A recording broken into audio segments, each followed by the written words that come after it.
Welcome once again. All 5 of our viewers will now be entertained with yet another stirring intellectual and emotional raconteur fest about why we need to get off of SWIFT and the dollar system throughout the world for ourselves, our friends, our family, and our loved ones. Considered in the backdrop of the ever ongoing and ever increasing demise of the SWIFT system and associated organs of neoliberal international finance capitalism, as usual, with my ace, my co-host, bringing it home from the Republic of Texas, That's Mark right. Rich. Hey, good afternoon, everybody. Welcome indeed. And this is part 2 of the twilight of neoliberal international finance capitalism. And even though we are both avowedly capitalist, we are certainly perhaps also left capitalists. And we see a lot of value in the Marxist Leninist tradition. And perhaps that can inform our discussion today. And of course, I am referring to Groucho Marx and John Lennon. Yeah, that's right. But we left off of part 1 yesterday discussing Smedley Butler and his book and short film, War is a Racket, when some of the leading industrialists of the time, led in particular by the DuPont family, which had made a fortune supplying munitions for World War I. And these great American fortunes, they wax and they wane, and their servants come and they go. But for example, the Democrats don't have much of a bench, do they, Mark? No. Biden, it is clear for all who have eyes to see, has a brain composed of little more than oatmeal. Well, and for I don't even know who the Kamala Harris people are. I mean, she has a she has a group of who? Wine moms, I guess. I don't know. I don't know who thinks that would be okay. Every single time you hear that woman talk, I have no idea, number one, what she's talking about. And even if you go back 20 or 30 years of her publicly speaking, I have no idea what she stands for or cares about. I have no idea, other than her own career. I mean, the idea that if Biden does get reelected again, which he won't, I'm of the opinion Trump will win in a landslide. But even if he did, when he croaks 6 months later, it's going to be her. And I don't know. I mean, does anyone think she won't nuclear bomb someone if the security state tells her to? I think she would very quickly. I think Kamala is a surrogate for the wine moms of America, the suburban wine moms of America. And she is the super uber mega Karen. Yeah. And circulating on Twitter, where I waste much more time than is necessary, a clip of her has been circulating where she sails to the wind, Mark. She's somewhere between her 3rd and 4th cocktail, and there's got to be a benzo or a Vicodin floating around in the bloodstream as well. The mom talking about the coconut tree, that was a weird clip. Yeah. Oh, man. Well, what do you think? As my mom said to me, you think you fell out of a coconut tree? Right. Okay. And then her go-to phrase of the last couple of months has been, know where you are, in context, your time and place. And she just throws that in there for no apparent reason whatsoever to wrap up the coconut. I don't know what the fuck was going on there. Well, her campaign manager is now the campaign manager of Joe Biden. That makes sense. The campaign that could not win a single delegate and yet propelled their candidate to the vice presidency has now lent their superlative campaigning strategists to the Biden campaign. Yeah. So I think in every respect, it seems like they're trying to lose. But if not Biden, if not Kamala, certainly not Mayo Pete, who's left? And the name that I hear bandied about the most is Gavin Newsom. Oh, Mr. California. That The has Texas almost catching up with California in population because Californians hate that guy. Yes, indeed they do. And a vast proportion of the new immigration from the other states to Texas is from California. Yeah. And I bring him up because he's what constitutes the bench in the Democratic Party, but also because he Wow. was raised by the Gettys. Mm-hmm. They financed his political career, and two of the most prominent, richest Gettys consider him a son. Okay. So the Getty, I bring this up in terms of the conversation of American fortunes waxing and waning. You have to connect it to the money, right? Yeah, because Getty has been around a while, and now they're kind of back using their surrogate Newsom. And the Sure. same way, DuPont is kind of behind the scenes, even though John Forbes Carey and the Forbes family are also related to DuPont's. So there's a lot of intermarriage and interrelationship, and their fortunes wax and wane, but they're always there behind the scenes using commanders and politicians to do their bidding. And that's what they tried to do with Smedley Butler. Mm-hmm. They approached him to lead the bonus army, what they wanted to be called the bonus army, to be comprised of the people who were veterans of World War I, who were camped out in Washington, D.C., in the midst of the Great Depression, who wanted their bonuses for their service in World War I then, so that they could survive the Depression. Smedley Butler said no. And he alerted FDR to it. FDR, thinking it better to let sleeping dogs lay, did nothing about it. But you know who did do something about it? General MacArthur. Well, I'm not sure if he was a general at that time. I believe he might have been. Sure. But he wasn't approached to lead the bonus army. He was approached to disperse the bonus army. And he attacked thousands of American veterans, which it was a mixed race solidarity encampment as well. Mm-hmm. And he rousted them out with the full application of military force in the nation's capital. Yeah, absolutely. Well, I mean, you mentioning that, for people that become awestruck by that, a lot of people don't realize that's the birth of the Pinkertons and other private security forces that were specifically dedicated to union busting. So when you connect it directly to state intervention to put those type of actions down of our own citizens and workers working here, it was Roosevelt was in the Bay of San Francisco and told from a naval vessel to bomb Big Bill Haywood and the Wobblies for a labor rebellion in San Francisco. That almost happened. You almost had a naval vessel bombing its own citizenry to quell a labor uprising. That's a real thing that almost happened.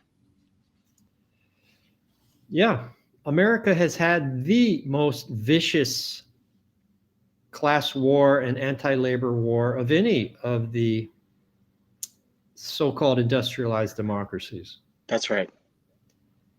And even so, even with that unrelenting pressure on American labor, and I myself am a proud card-carrying wobbly, and believe that one of the only solutions to the cul-de-sac America has placed itself in is militant labor activism.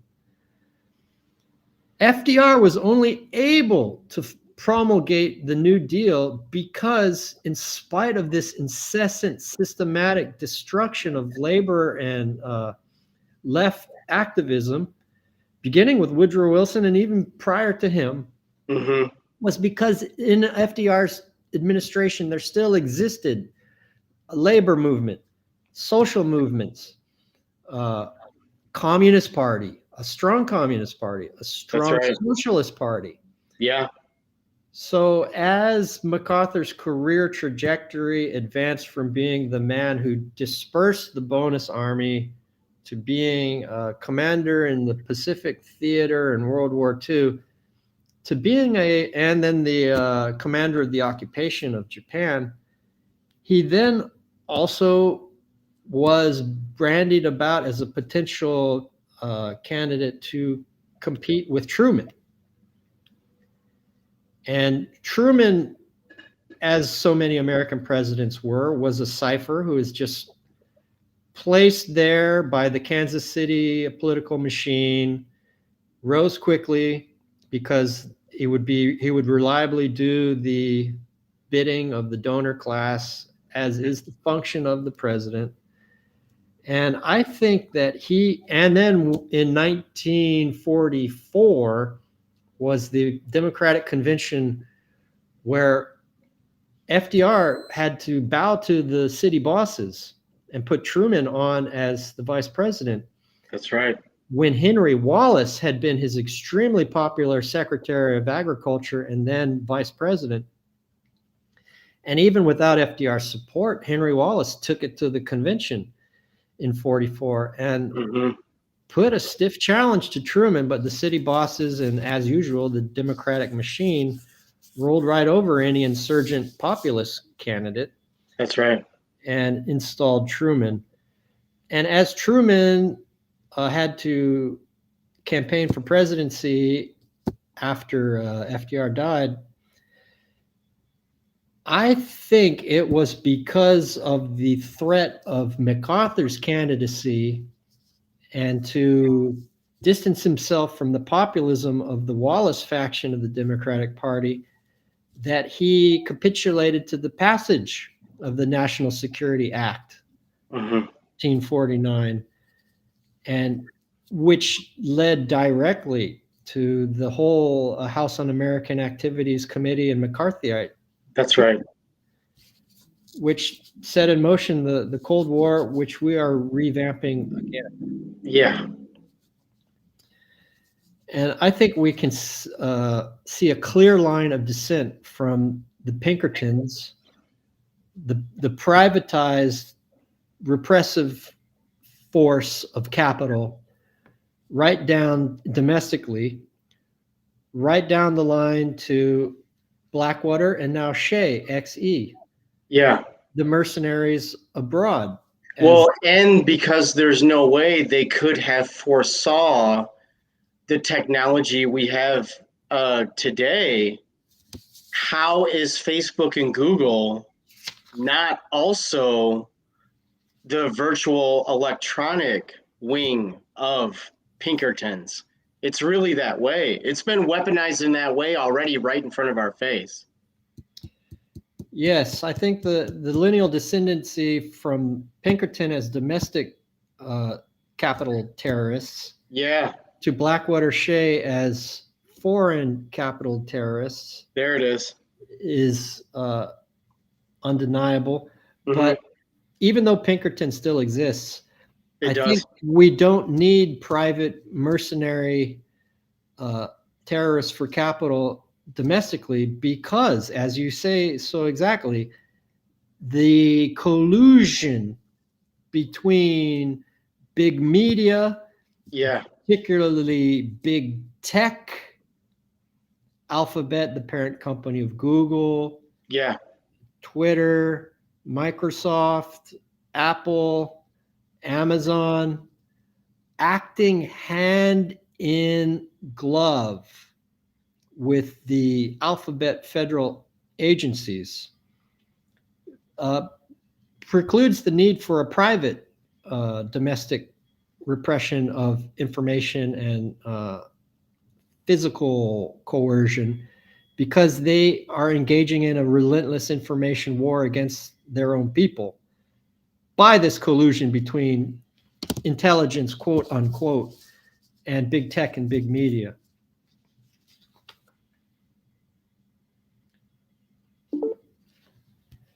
And I think that it's been plainly disclosed by the Twitter files that they were not expecting this to be as systematic and relentless as they've found by having access to the documentary record. Mm-hmm.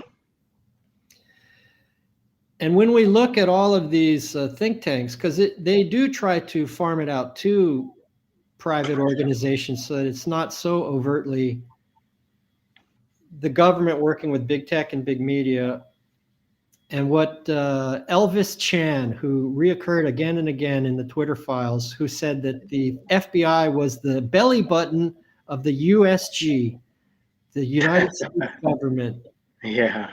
And Elvis was only too happy to be the conduit for all of the federal government's relentless requests to big tech to deplatform and manage the narrative to be funneled through him and the FBI. Sure. But some of the private actors, and I'll just name a few because Matt Taibbi and Michael Schellenberger and Barry Weiss and Li Fong and all of the people that briefly had a glimpse into the Twitter files before Elon Musk shut the book on it and to have his free speech absolutism be nothing more than a branding mechanism and not a reality of his operation. That's right. For example, because Turkey is in the midst of an election as we speak. Mm-hmm. And SpaceX is about to execute some contracts with Turkey. Mm-hmm. So they agreed with Erdogan's request to disable his political opponents. Sure. Twitter postings. Yeah. So all of the Elon stands that are still believe he is a patron of free speech and Twitter is now a free speech world are delusional. Mm-hmm. But because the United States government likes to farm it out so that it has this at least some semblance of having private operators. Yeah. Let's name some names, shame some names. The Stanford Internet Observatory, the Stanford Cyber Policy Center, the Elections Integrity Project, the University of Washington, Graphica, the Atlantic Council, the think tank of NATO, their subunit, the Atlantic Council Digital Forensic Research Lab, and for the Democratic faction of Capitol, the Aspen Institute, Mm-hmm. which had a tabletop exercise on, just supposing, early 2020, just thinking out loud here, vision casting. What if there was a laptop from Hunter Biden that contained a lot of damning material that showed that how he and other members of the Biden family traded on their name for lucrative business deals in Ukraine and China? Now, how would we collectively, as the Aspen Institute representatives of big media and big tech, react to that? And go. This was months before that became an issue. Yeah. 2 weeks prior to the election in 2020. That's right. And just about a month ago, former acting head of the CIA, Michael Morell, testified before Congress that he had a meeting and discussion with Anthony Blinken, that they needed to do something to counteract the Hunter Biden laptop, and Michael Morell took it upon himself to circulate this letter that was signed by 50-some odd senior intelligence officials. Yeah.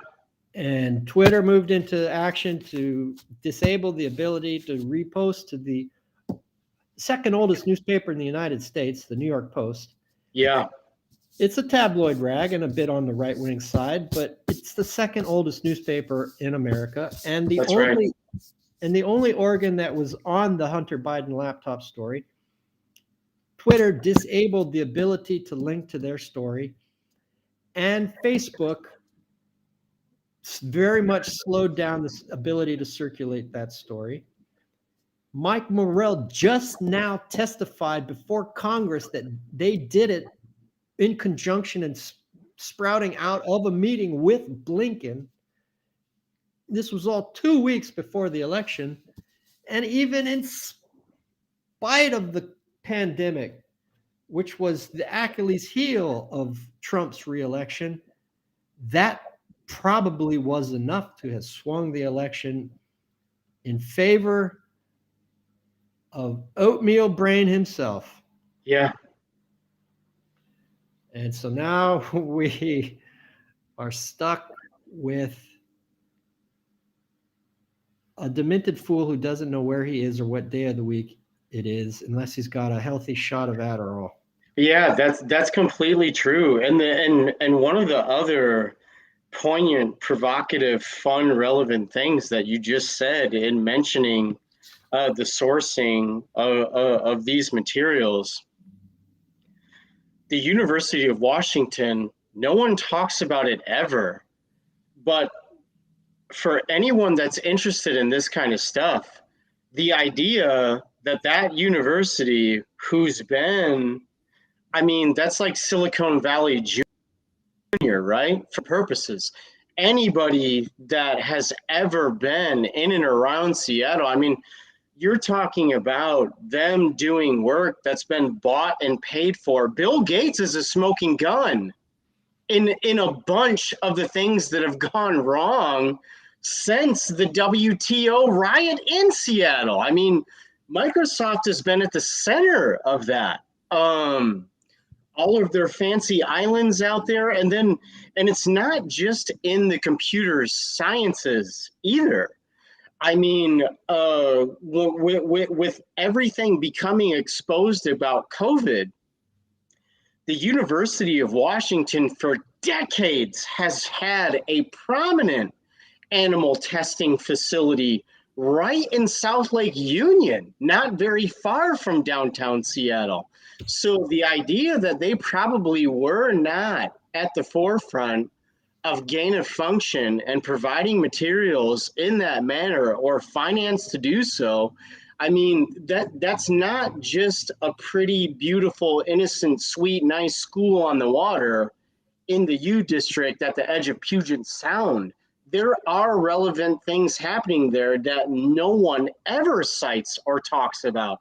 If anybody is interested or in the area, there should be constant FOIA requests centered around the University of Washington and their current research dollars and where that's coming from and why. Yes. I have been coming and going through Seattle and Portland and the Northwest since I threw my mortarboard up in the air upon graduating high school. And I used to like that area. Yeah. Although it has become Silicon Valley Junior because Microsoft has been based there for a long time since. And now Bezos and Amazon, they've ruined the whole city. Yeah. In the popular perception, Amazon is the website for retail, but I believe their most profitable unit is Amazon Web Services. Web Services, that's right. Who have extensive contracts with the Pentagon and other government agencies. With the Pentagon and the various intelligence outfits. That's exactly right. So they are very tied into the national insecurity state and the quote unquote intelligence world. And of course, as we know, the chairman of Microsoft has been a very enthusiastic visitor to the certain island in the United States Virgin Islands and a frequent passenger of the Lolita Express. Yeah. Bill Gates is one of the people that comes up most often in any public discussion of Michael Epstein. But Mark French, there's no way we're going to catch up with the illustrious Whitney Webb and what she's laying down about Epstein Island and the collusion between organized crime and high finance and pedophilia and child trafficking. But yeah, Seattle has always had a kind of a schizophrenic identity. It has a very powerful labor roots. Yeah. And it has a socialist council member, Shama Sawant, who is absolutely amazing. And I watched so many of her YouTubes, and her moral and intellectual passion, her moral outrage and intellectual passion shine through for anyone to see. J'adore. But they're also deeply tied into the national insecurity state, intelligence, and big tech by virtue of being Silicon Valley Junior. Yeah. So these are the forces buttressing international neoliberal capitalism and the SWIFT system. And, you know, before we let go of Michael Morell and the Hunter Biden laptop, that letter that Michael Morell organized with senior intelligence officials categorically stated that it was, as you'll hear incessantly, and there's a guy on Jimmy Dore a lot that they use his supercuts of straight out of the Russian playbook, another official talking head, straight out of the Russian playbook, straight out of the Russian playbook, straight out of the Russian playbook. That the entire idea of Hunter Biden's laptop and that it might contain things that showed patronage and influence peddling in Ukraine and China was straight out of the Russian playbook. That the concept of the Hunter Biden laptop was instrumental as the endless parade of Russiagate, which, even though it's definitively debunked, especially by declassified testimony before intelligence committees and other documentary sources, it still gets peddled on Blue Anon media and Blue MAGA media, legacy media, because the Washington Post, the New York Times, CNN, and New York Times readers all self-identify at around the 90%, low 90% range as Democrats. And someone told me, well, that just means that means Democrats are smart because they read the New York Times. No, it means it was my father. He'll never watch this, but it doesn't mean they're smart. It means that they have enough, they're astute enough. All of these four organs are astute enough to know that that's their market. Yeah. Of consumers. Right. And that who they serve are the corporatist democratic wing of the national insecurity state. Well, and you just said it the right way. If you're on the take and you know you're going to get vilified and destroy your own lifestyle, it's way easier to just be quiet and croak and raise your family and wait it out and kick the can down the road and leave it to someone else. That's a very powerful tool, and it has been for a long time in this country. I mean, people generationally, there's still scarring from junior high teachers being blacklisted. People know that's a real thing here. You know, I used to say, well, okay, there's some differences between the Democrats and Republicans. Gun control. Sure. Abortion. Sure. But, you know, every time, including under Obama and under Biden, when the Democrats have the executive and the legislative bodies, they never codified Roe versus Wade. Yeah, that's exactly right. Well, and you bring up something as sensitive as gun control right now. it's the Democrats' own fault that poor people are running away from them, regardless of what color they are. Gun control is more of a rural urban split. If you're some fancy mustache hipster living in a 5-minute or 15-minute neighborhood and you have a 6-figure job, what the hell do you need a gun for? But if you're anywhere else that's not in a big city urban area and you're not a poor vulnerable person that needs one to save your own life because it takes the cops 45 minutes at best to show up at your house if they even decide to. If you're in the woods somewhere and you could realistically get killed by a wild pig, for people that have never shot a giant wild pig before, they will kill you. You need those weapons. Like, so it seems silly to fancy rich people in a city that are not really exposed to crime in a meaningful way. It's easy for them to espouse for gun control, but for the rest of normal people, that sounds nuts. You know, we are constantly fed in the information war a line about blue state, red state. Sure. If you look at it at the county level or even lower at the census block level, census block takes you down to bits of neighborhood. It's quite neighborhoods. Gerrymandering has made it they very oddly shaped 4 to 10 block areas in bits of neighborhoods. That's exactly right. Yeah, gerrymandering, the expense of elections, and the revolving door between Congress and K Street, the lobbyist world, and Citizens United. Yeah. Those 4 things, all revolving around the cost of election and government being captured by corporate interests.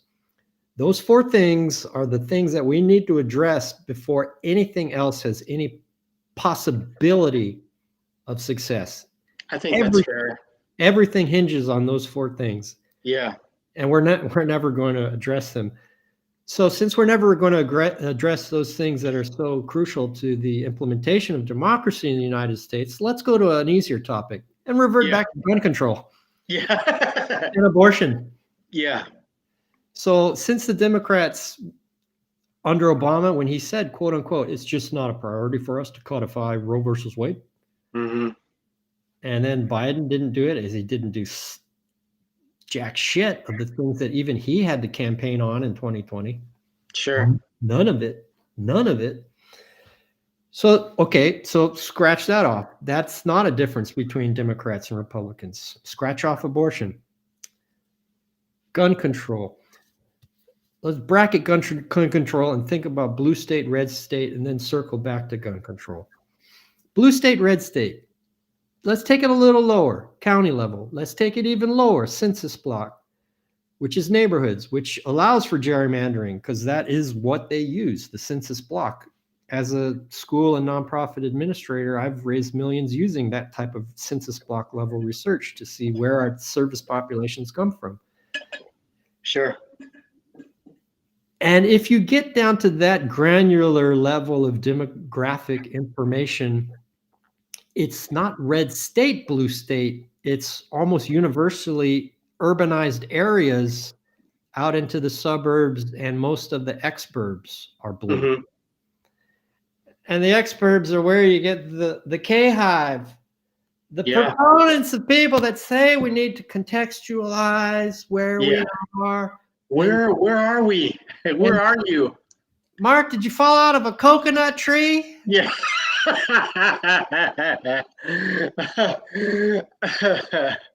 So it's blue cities to exurbs and red rural and countryside, with some substantial exceptions, like most of the internal displacement concentration camps that we call Indian reservations. That's right. Mm-hmm. Tend to be resoundingly democratic, and all power to our American Indian or Native American brothers and sisters. Well, I mean, but what you just said is so beautiful, and how fair is it for them to have the perception we just need access to more services, period, Be a good start. and we don't want further environmental degradation on what you have given us. So if you're going to allow Exxon to come take everything you gave us, which is just a dust bowl, and most of us don't even have running water, why that divergence exists in that manner? Yeah, Chris Hedges, I believe it was in his book America the Farewell Tour. No, he did one with Joe Sacco where they actually went to the reservation. A cartoonist, Joe Sacco. Yeah, that's right. So I can't remember the name of it right now, but yeah, him and Sacco visited numerous reservations in the Plain States and reflected a very clear picture of what's happening in those spaces and areas, and sociologically, it plays out in that way. They did great work. Yes, that is Days of Destruction, Days of Revolt. That's right. And it, like all of Chris Hedges' books, is extraordinary. Yeah. And in it, he came up with the concept of a sacrifice zone, Mm-hmm. which was inner cities like Camden being a prime archetypical example, Yeah, that's right. and the Indian reservations as well. Mm-hmm. And he took it further. So it had zero possibility of being construed as PC. He also went to Appalachia. He went to everywhere in West Virginia. He went to a bunch of coal mining communities that were having the tops of their mountains blown off for coal and creating energy, and what those communities look like when those company towns got shut down. Yeah, and when I itemize Citizens United, public financing of election, gerrymandering, Mm-hmm.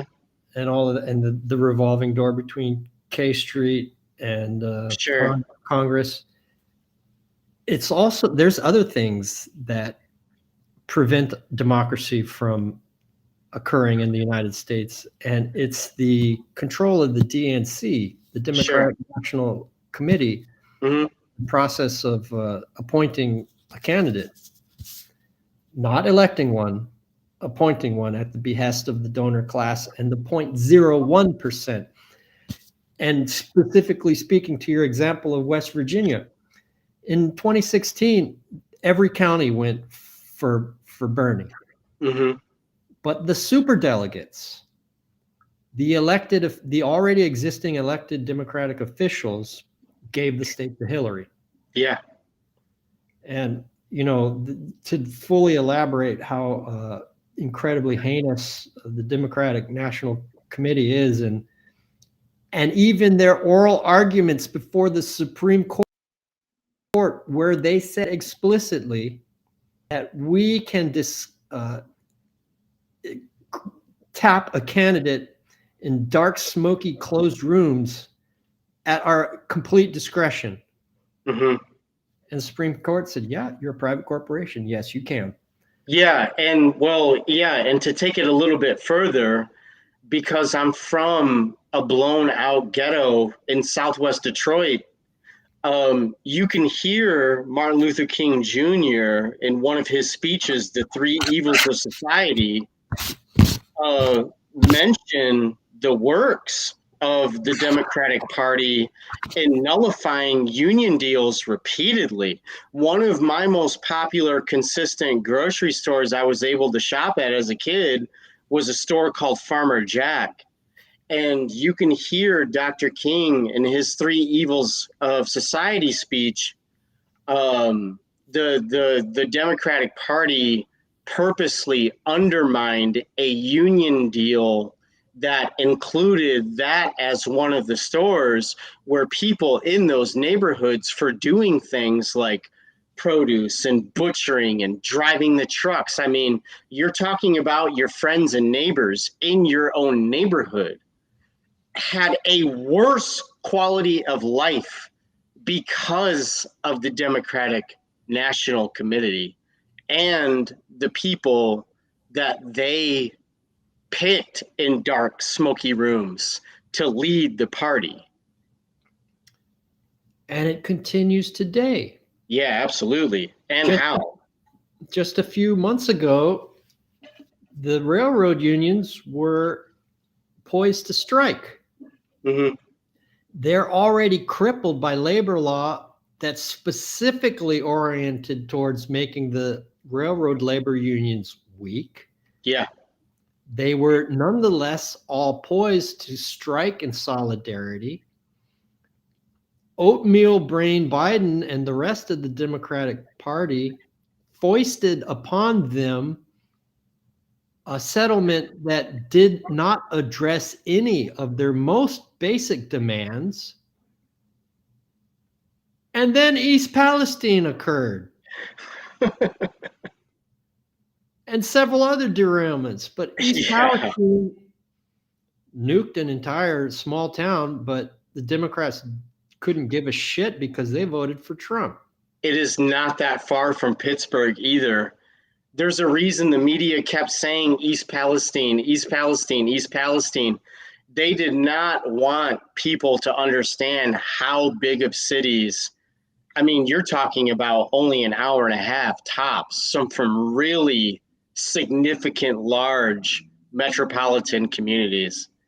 The idea that they're not poisoned too in a meaningful way is just not connected to reality. Yes, and DC can instantly find hundreds of billions of dollars for the gaping maw of the permanent war and the side hustle in Ukraine. Yeah. When it would take tens of millions of dollars to buy everyone out in East Palestine and set them up somewhere that is not poisoned and is going to become a cancer cluster without fail. Yeah, let them move, turn it into a wetland so it can heal itself, and it's just not going to happen. It's not. Yeah, so the railroad strike, almost strike, showed how the Democratic Party is still colluding against labor unions. Yeah. And then you had an utter catastrophe that Mayo Pete was completely inept and not present in any way, shape, or form. I mean, he was inept as a mayor of a tiny little town called South Bend, Indiana. He didn't even do that very well. And what made anyone think he was going to do anything different or better when he couldn't even run a tiny little town in Indiana? You know, what's the first thing that a mayor of a small town needs to do? Keep the roads functional. In tip-top shape. Yeah, right. Starters, basic. Yeah. There's a video circulating on social media of potholes in his city that you could lose a truck in. Pothole Pete. And ironically, unable to do anything for the transportation infrastructure of a small town in Indiana, he was made Secretary of Transportation of the United States. Wow. But yeah, so your experience in Detroit, Camden's experience as described in Days of Destruction, Days of Revolt by Hedges and Sacco, they talk a lot about the food desert of a lot of these sacrifice zones. When, often it's convenience stores are the only source of calories nearby. Yeah. And it's all hideous processed food.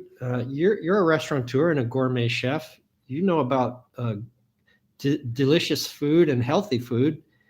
and it's not made available to people in the sacrifice zones. I mean, hot Cheetos and Mountain Dew taste great. I don't know if I'd want to live on it. Tacky is not food. Right. Those spicy hot corn chips. Yeah, Fuego Takis. Oh, Fuego man. Takis. I love them as much as the next guy. I don't think I should be eating that every day. A handful or two are delicious, but it's not food. Right. It's not food. It's a crunchy firecracker for my mouth. Yeah, there's no fruit and veg. They're food deserts. And that's inner city, Indian reservations. And as we expand outward beyond the exurbs, very suddenly we're into small towns like East Palestine that do tend to vote Republican. And this is, I think, an abiding effect of what used to be called the Reagan Democrats. Right.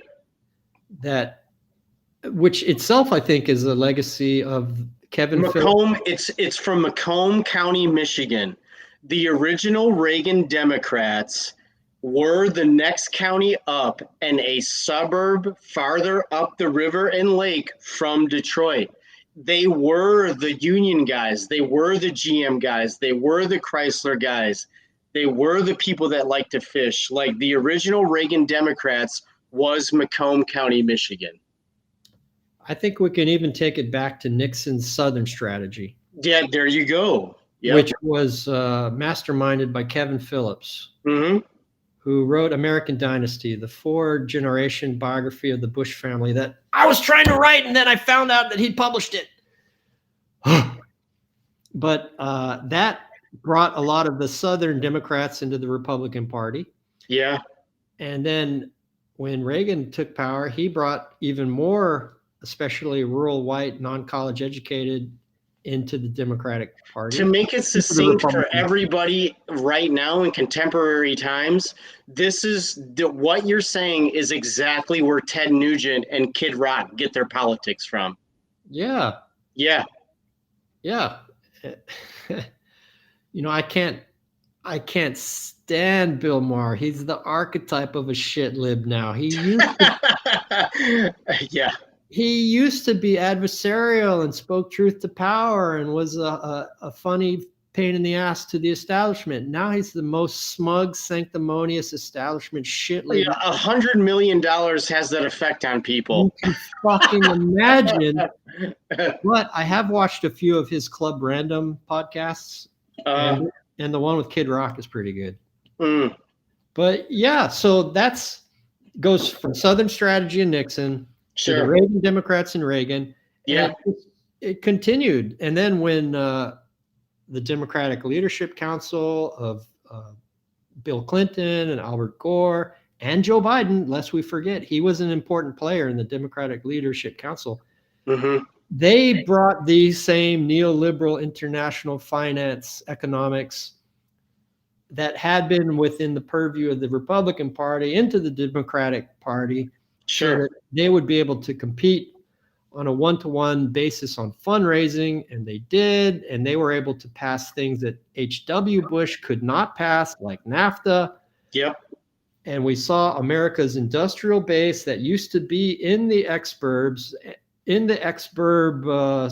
rural liminal area, often away, or the inner city away. Well, and it's so cool that you just said that, because Bill Clinton pulled a Trump, right?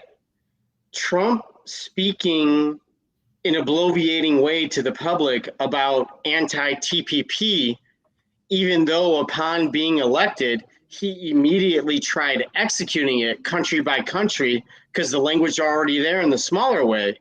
Clinton got elected on being anti-NAFTA. Like you're talking about not that many years after the air traffic controllers, which was previously a good job, being put out of work by Reagan and the Volcker shock and all of that. So the major unions in the country were already petrified of being scabbed and their lines being crossed and losing power. They had been being attacked since the Carter administration. So they were already skittish. So Bill Clinton actually ran on being anti-NAFTA, and that's what dragged him across the finish line. And then immediately upon being actually elected, he reversed course and said, don't worry, folks, you might be kicked off the line, but he patted everybody on the head and said, don't worry, your lives are going to get better. Things are going to get easier. We're going to send you to coding school now. You're not going to have to break your back anymore. We're going to send you back to school. You're going to learn how to code. Everything's going to be great. Never happened. .com bubble happened. Union guys getting better jobs and re-educated. That didn't happen. Yep. Quite so. And he campaigned against NAFTA, rammed that Republican policy through. That's right.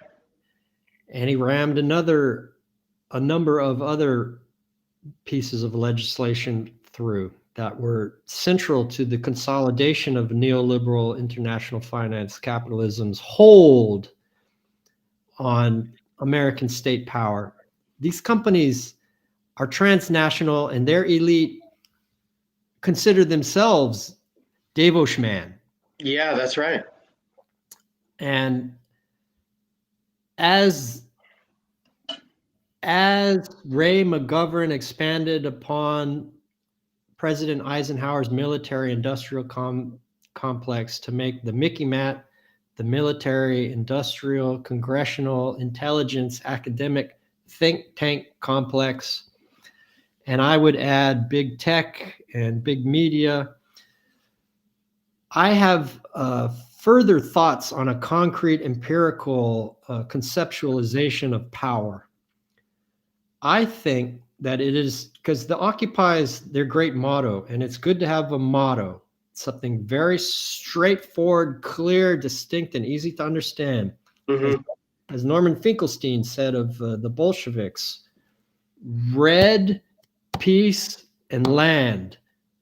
That was the Bolshevik platform for their revolution. Yeah. Not a classless society in communism. Sure. So Occupy's slogan was the 1%. We're against the 1%. That's a good number. Let's refine it further. Mm-hmm. I would argue that it is the 0.01%. That's right. That is the old line money, like the Gettys that are sponsoring Gavin Newsom's career. Yeah, the Rockefeller Trust, you go on and on. Yeah, absolutely. Or the Rockefellers that supported both. Chase is the biggest bank in the world right now. Like the Rockefellers that supported Zbigniew Brzezinski on the left. That's right. Mm-hmm. And Kissinger on the right. Yeah. And the Bushes, who grew as supplicants to the Rockefeller conglomerate of interests, and the DuPonts that sponsored the attempt to enlist Smedley Butler. These old line money that waxes and wanes, and the new fortunes that come into existence, like a Bill Gates, like a Jeff Bezos, like an Elon Musk, that is the 0.01% that has the money, that sets the agenda, now typically through Davos World Economic Forum, which That's is right. why they can properly be called Davos men and women. Mm-hmm. That's who sets the agenda and pays the fiddler to call the tune. And it is the 0.9% who are their technocrats. Right. Who execute their agenda. Which is why there's barely any daylight between their politics and the people signing their checks. They're only willing to go so far. They like to talk about inclusivity, sipping wine at their fancy dinner parties, but it cannot go any further than that. Oh, we can have more women and gay people and people of color in the 0.9%. As long as they're doing what our bosses say they should do. Yeah, that's the whole fundamental basis of wokeism. That's right. Is let's just have a little more diversity in the technocracy of the 0.9%. Yeah, that's right. But they know which side of their bread is buttered on, and it's to serve that 0.01%. Yeah. Through in various forums where, one of my favorite critical thinkers and historians and sociologists is Michael Parenti, and he has a lot of great YouTubes, and one is Conspiracy and Class Power, and he says, a lot of people, they come to me and they say, so what do you think? These guys just sit around in some boardroom and make all these decisions that are going to affect us all? Yeah. No, they sit on a fucking carousel and go around and around. Of course they sit at a table in a boardroom. Yeah. They haven't had to step foot in a boardroom in a long time, stupid. They don't need to. They do tip wine and ski in Davos. I've been to Davos. Yeah. Not as a participant, but as just to look around. Yeah. I just started completely walking. I camped in the outskirts, like in a big park in Zurich. Sure. And I just started when I broke camp in the morning. I just started walking. I have no idea where I was going. Right. Just started walking. Yeah. And by the end of the day, where the hell am I? I'm in Davos. This place is nice. It's a ski resort town in the Swiss Alps. Yeah. It wasn't winter, but I was holy fuck! You could feel the power. Yeah, sure, absolutely. I don't know how many people attend, but it can't be more than 2,000 or 3,000. It's not a large town. Yeah, right. Yeah. It's a small town. And then I camped a little below Davos, and I got snowed on and had to dash down the valley, outrunning the snow just behind me and the sun in front of me. Rushing to my number bank account, the helicopter laughing at you. Actually, at the bottom of that valley, I wound up at the third oldest church in Switzerland. Oh, that's fantastic. Yeah, it was very humble, cool little place. And I'm just noodling around, big backpack on my place. I just walked down a valley all day, and sure. The sexton came out and he's, hello, German. I speak a little German, and he's, oh, hi, how are you? Can I help you? Oh, I'm just looking around. It's very beautiful, very nice. Can you tell me a little bit about it? Yeah, it's the third oldest church in Switzerland, and it's been here since 800 AD. And wow. He and his wife, they offered me hot tea and fresh bread. Of course, yeah. And I asked to sleep in their chapel, which had a boneyard of monks and nuns that had lived in the area. It was a wonderful experience. I love Switzerland when they're not plotting all of our demise. Yeah. And even they've completely abandoned their traditional banking secrecy, but they've also abandoned their traditional neutrality, and they're kind of they're on team neoliberal in the Ukraine war. That's right. Which is surprising. It's not surprising. They know how toxic their own books are. They're so eyeballs deep in Greece and French agricole, and I mean, just what's reported and what normal people can see if they look. I mean, you're talking about to the tune of 650% indebted of GDP. I mean, and those are the best case scenarios. So it's not a surprise. So like everybody's looking for the summer's party everywhere. Like we need this. They're rapaciously sucking in everything because they know how bad their books are. It's tenuous. It's weird. And Israel can get some of the Nazi gold, but not all of it. Yeah.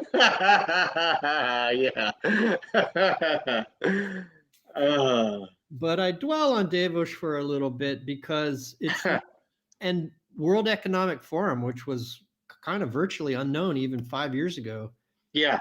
is suddenly at the forefront of the consciousness of at least that 2 or 3% of the American people that are awake. And I dwell on them because they are just one of many loci of power Sure. of neoliberal international finance capitalism, where they Mhm. calibrate the rhetoric, set the general agenda, reaffirm their institutional similarities and affiliations, and that they have sprung from similar educational backgrounds. Mhm. So that is the fundamental empirical basis of conspiracy theory that I would put forward, and that I think Michael Parenti did put forward, and his son Christian Parenti is doing great work now as well. Yeah, well, and to shout out two other guys because of the Davos, just really quick, this Indian kid from Cleveland, Anand Giridharadas. So he's done great work on the people involved there, the corporate structures there. Anand Giridharadas does good work on what's happening with the World Economic Forum.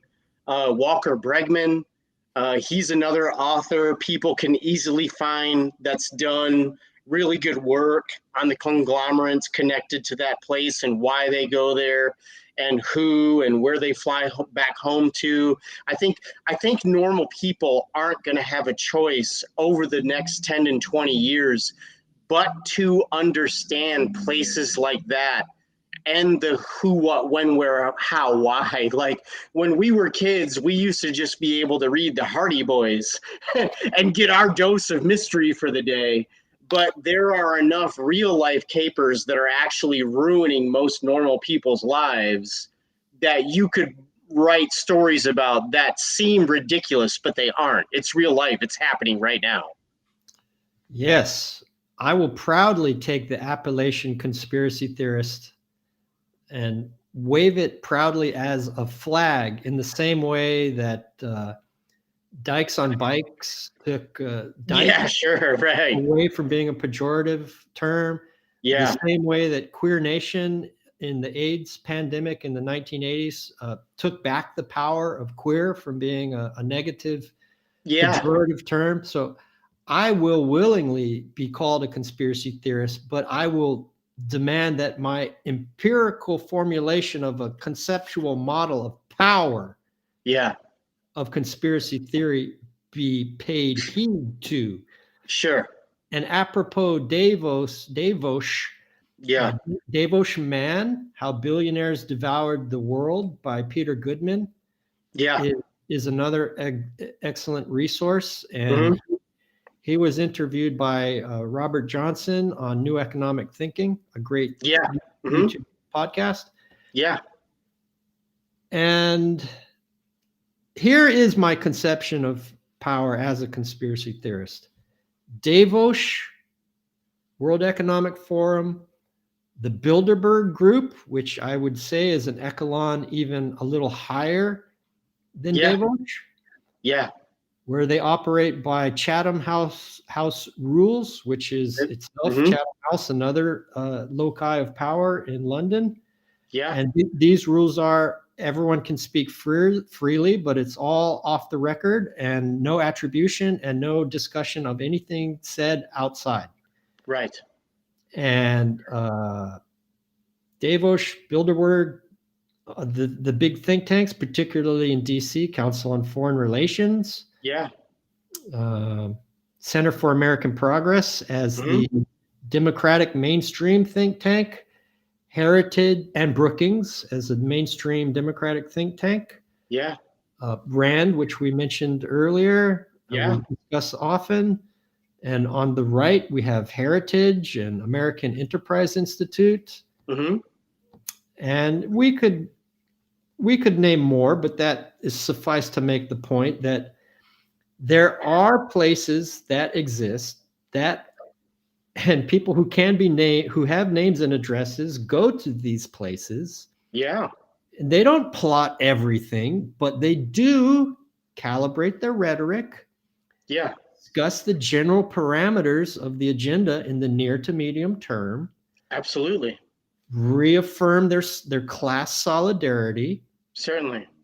as upper middle class. The idea that groupthink doesn't exist in clubs that small is preposterous. It does. Right. But the difference is groupthink with normal people is like a fucking VFW hall.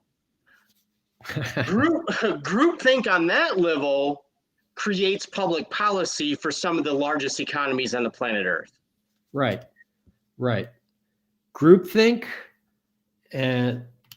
but the groupthink is because they hear the same rhetoric. That's where they're just calibrating their rhetoric. They need to tell themselves bedtime stories to sleep at night, right? Like this is their version of a good guy badge to make them feel like what they're doing is right. Death be damned. Death and low wages and bad health care. And in the creating slave societies it's the means to the end. And they not only reaffirm their class solidarity, they reaffirm their similar educational backgrounds. Mm-hmm. Mm-hmm. And in the United States, that is Ivy League and peer institutions mm-hmm. like Stanford, MIT, NYU to an extent, yeah. and certainly DC, because it's the belly of the beast. You'd have to throw in Georgetown, Johns Hopkins, a major. Yeah, certainly. MIT to a certain degree. MIT. Departments. Yeah, absolutely. Yep. And yeah. Chicago School economically. I mean, University of Chicago. There's a reason that the School of Americas exists, right? To do these fascist militant things in South America using the Jakarta method.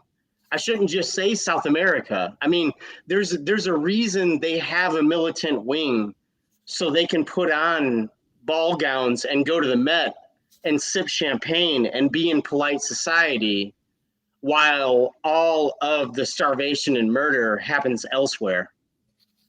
Well, let's bracket Escuela de Golpas. Yeah. School of the coups. That's right. As they call it in Latin America. Mm-hmm.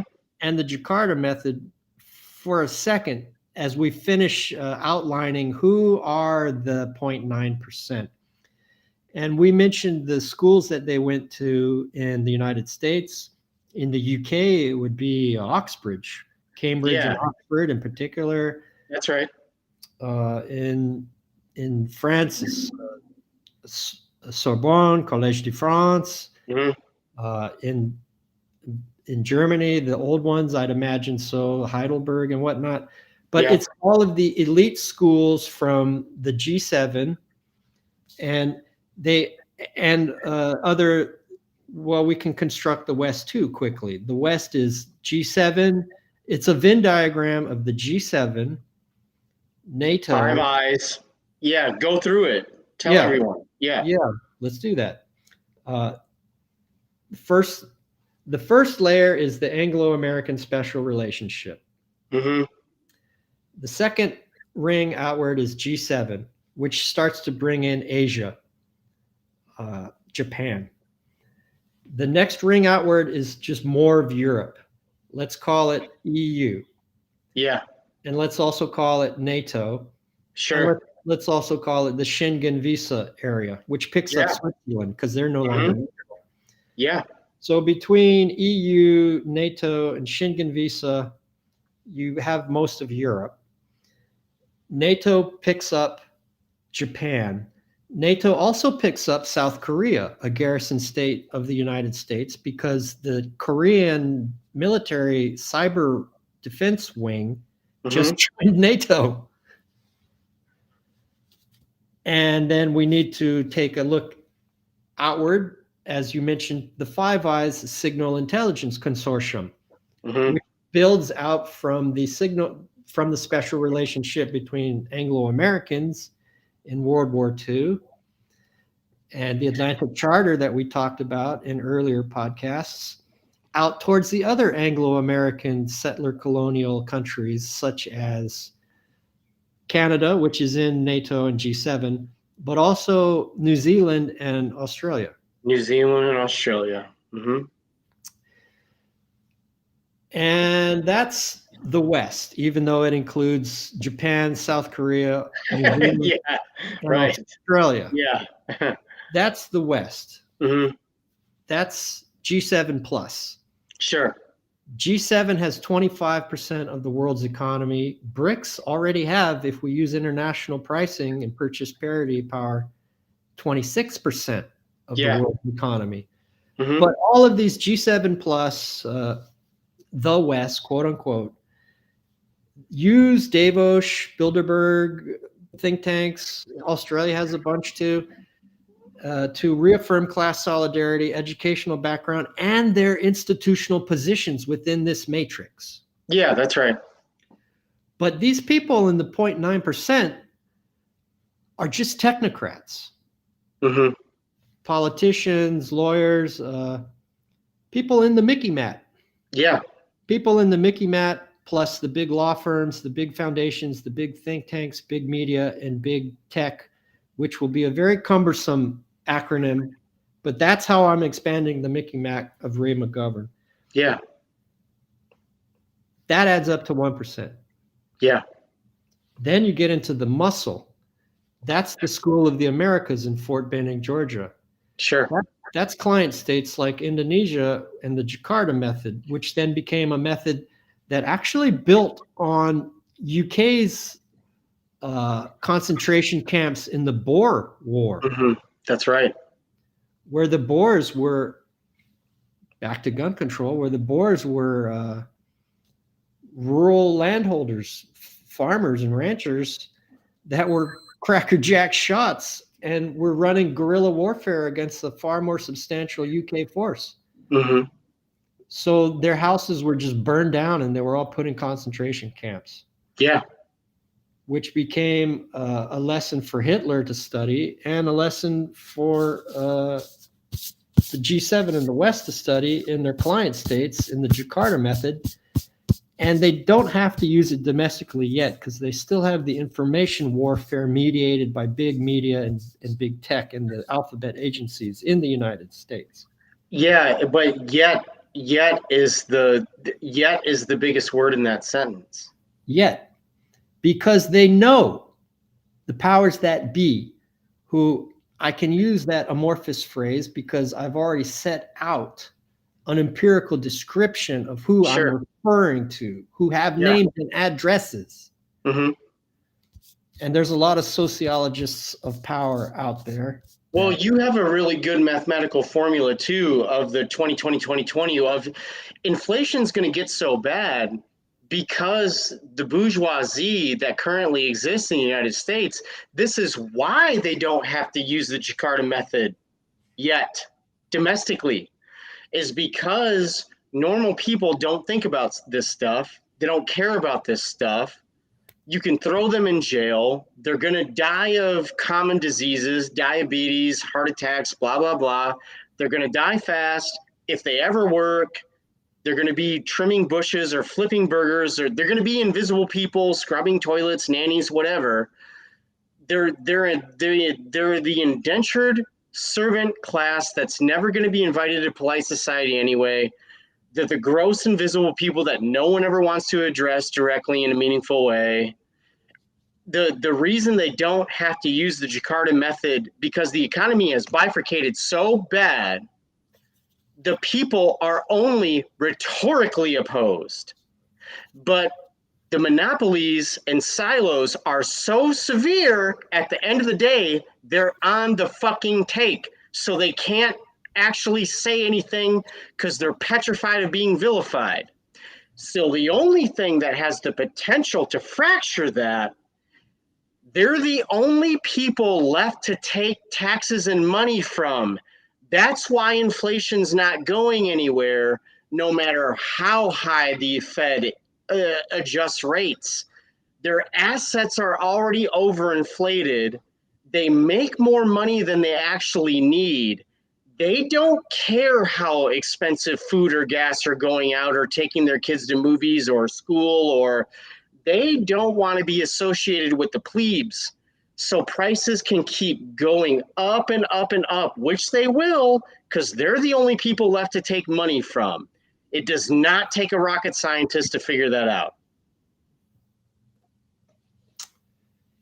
Yeah, and these, exactly so, and well stated. And these 0.9% are just technocrats. That's right. They don't have the unfathomable wealth of the 0.01%. Mm-hmm. The majority of these 0.9% are just making healthy six-figure salaries. That's right. Mm-hmm. Maybe some in the low seven figures. I mean, not sure. Yeah, not gigantic. These are like your $350,000 couples up to $1.5 million. Yeah, it's not a shit ton of money. No, especially if you're in DC or on Long Island or in Seattle or San Francisco. I mean, if you're in any of the 12 to 25 most expensive places to live here, that's not a lot of money at all. But it's enough for them to be adequately bought off and feel insulated from the inner. Yeah, that's right. To serve and they know they don't need to be told explicitly what to do to advance their career prospects up the prestige and income ladder as they waltz. It doesn't have to be overt. No, they know what direction to row the boat. You're gonna toe the company line. Yeah, and so they do so, but they also, on some level, know that they're losing. Yeah, and that they are dependent upon an educational system in the core states of global capitalism, particularly the United States, that has fucking collapsed. Mm-hmm. That does not provide for the creation of free minds and independent thinkers at all. Right. And an economy under the influence of neoliberal Chicago school economics and deindustrialization that has immiserated the remaining. Then there's a kind of a buffer class of about maybe 9% to take you out to 10%. Yeah, sure. Uh-huh. And then below that, the other 80% are living paycheck to paycheck. Yeah, absolutely. They are the products of a devastated public education system, mm-hmm. of a private education system of people trying to claw their way into the 0.9% that leaves them with a mortgage before they've even begun life. Absolutely. That can't be expunged because of bankruptcy mm-hmm. laws that Biden helped, was integral in passing. That's right. And 80% of the population in the core states of global capitalism, especially America, that is so easily distracted to death, amused to death, as Neil Postman said in a 1980s book, uh-huh. Early 1990s perhaps. Neil Postman, Amused to Death, very foresightful book about back then it was spectacle. And we'll take it further back mm-hmm. to the French Society of the Spectacle, mm-hmm. Société du Spectacle by Guy Debord. That was in the 60s, when it was really just TV and popular culture. Yeah. And then into America, Amusing Ourselves to Death, late 80s, early 90s, still TV and the American advertising and an ontology predicated on having and consumer capitalism and consumption as the only worthy goal, but in the context of economic foundations that have been absolutely shattered by Chicago school economics and the neoliberalism of Reagan, and then the Democratic Leadership Council, and then of Obama as the third and fourth term of Clinton in the Democratic Leadership Council. Yeah, that's right. And now that since 2012 is a convenient marker when Facebook had its IPO, and when it was finally a majority of teenagers and younger that had smartphones. So we begin the app world and social media, Mhm. and the mental ill health statistics among youth and Gen Z. Oh, yeah. It's fucking skyrocketing. I mean, so many of these kids over the next 20 years they're going to be dying of heart attacks. I mean, there's going to be a massive suffering wrought from the way that these kids have been raised. Yeah, and so that's the last piece of the 0.9% as technocrats, not only of advancing this neoliberal agenda, Sure. but of control, because we also have the control technicians as well. Mhm. And that's Elvis Chan as touting the FBI as the belly button of the USG, the United States government, Sure. as the funnel through which the rest of the funnel, federal government, works with big tech and legacy media to do information warfare against its own people. Right. Because the financing for counterterrorism has become the financing for counterpopulism. Mhm. That's right. And they know that as long as the 80% of us remain shattered and isolated and atomized and so full of what French sociologist Durkheim called anomie. Yeah, that's right. Means a lack of social connection. Yeah. Which undergirded his foundational classic Suicide in the late 19th century. Yeah.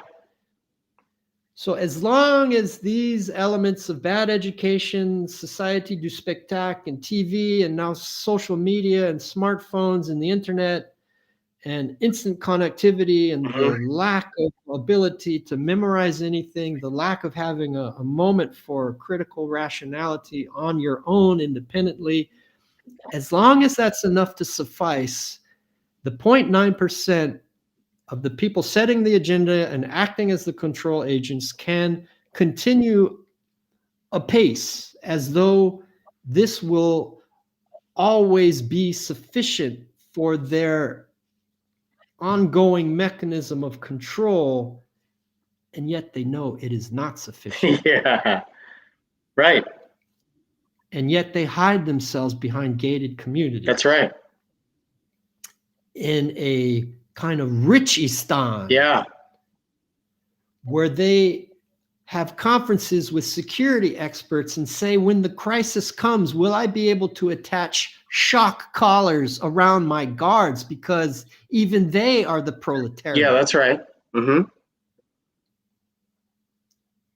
So they're running scared, and they know that this is a very real possibility.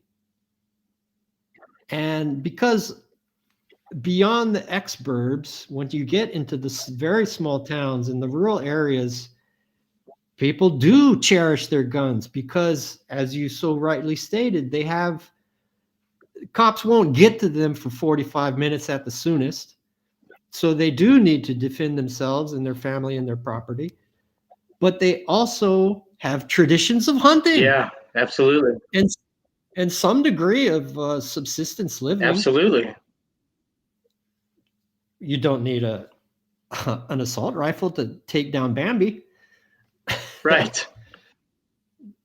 But America will continue its schizophrenia on gun control that I don't see any gun control ever happening in America. It's just flat out not going to happen. It's not going to happen. It won't. So even when Democrats have the presidency, no one that ever uses a gun wants to hear spoiled rich kids in the city tell them what to do with guns, what kind of guns they're allowed to have. No one that uses a gun, wants a gun, buys a gun, registers for a gun They do not want to hear what a bunch of urban hipsters who have never touched one in their life tell them what to do in their personal life. It's just not going to happen. Fondling their Williamsburg beards with beard wax. Yeah, with one of their pant legs hiked up on a fancy $5,000 bike. Like it's not going to happen. Yeah, the assault weapon, the proliferation of assault weapons, you could make a case that they're not necessary given the culture of hunting that exists in the rural world. Sure. But because America does have such a long tradition of gun ownership and schizophrenia regarding gun control, you can't say that there's really even the difference of abortion and gun control as signature differences differentiating the Democrats from the Republicans. And then I mean to update it for the last 20 years. And especially Trump brings this to the forefront. There's a healthy skepticism of the FBI and CIA and the black ops, the black money. There's a healthy skepticism from rural people about who in the hell is their government and what the fuck are they doing? There is a healthy skepticism. To them, the idea that the tyrants are the government is very real right now to normal rural people. And as bad as they've been fucked, who can blame them? You can make fun of them for being stupid or ugly or dirty or whatever, but can you blame them for how poorly they've been treated and the real things that are coming out about this stuff? So that's very real. The idea that they have to be armed against their own government right now is a super real thing, especially when their government is constantly construed as a bunch of fancy people in Seattle and San Francisco and New York and DC, places they're never ever going to go, people they don't want to be around, and make fun of them and talk to them and treat them like crap. I mean, that's a very real thing. There is no reconciliation for that. Why is it okay for fancy urbanite hipsters to have to blanketly authoritarian espouse all of their morality and values on everyone else, but as soon as it goes the other way around, they're rednecks, they're incest kids, they're racist, they're this, they're that, they're stupid, they're trash. Hillary Clinton flat out called a bunch of the country deplorable. She flat out said these people are deplorable and they do not matter. That's disgusting. You can't talk about your neighbors like that. It's weird. We all live here. Hillary is also on tape saying, well, and it's the evidence is clear that it was Russian efforts that convinced all of the black people in Michigan not to vote for Biden. Yeah, right. Yeah, the old Ford, GM, and Chrysler guys whose city got deindustrialized right in front of their face, that used to drive huge Cadillacs and Lincolns and wear matching silk socks with their $500 Gators and ran with Hoffa's crew and were able to have a vacation house and send all their kids to college. Yeah, they were on one income. Yeah, right, on one income. One guy with a good job. Yeah, that's Russian disinformation. What a condescending idiot. In a state she didn't visit in 2016. Yeah, exactly. Give me a fucking break.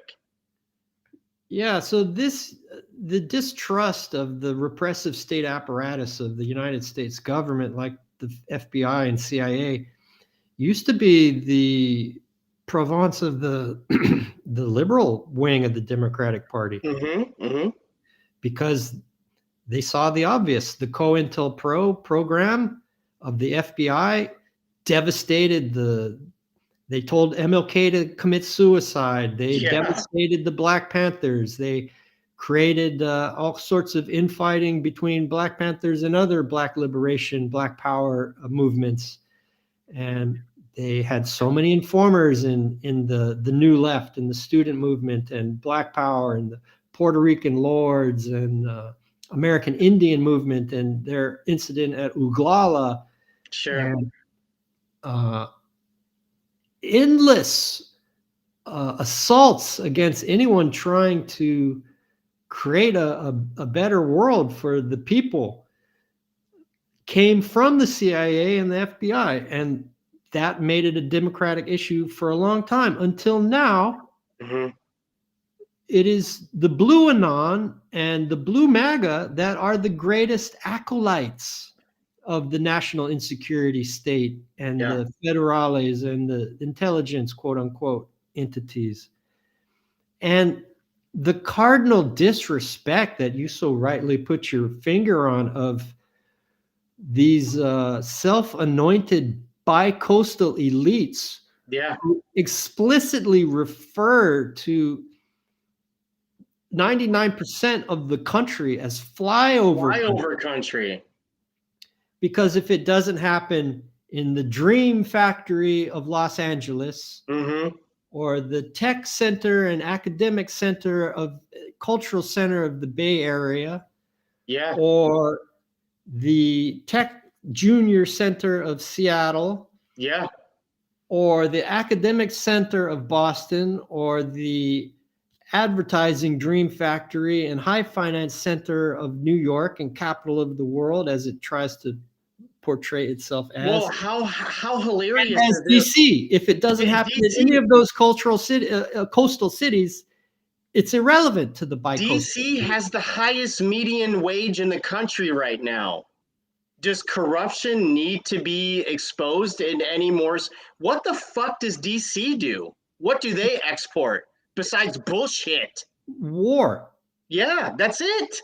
Those mansions exploding into the former countryside of Virginia and Maryland are in large part funded by the military-industrial complex and their whores of Babylon on K Street and the halls of Congress. And that's who makes the most money per capita median wage in the United States right now. The writing's on the wall. It's right there. There it is. So we have 99% of the country considered flyover country. Yeah. We have everybody from the liminal realm of the experts and the rural areas and small town areas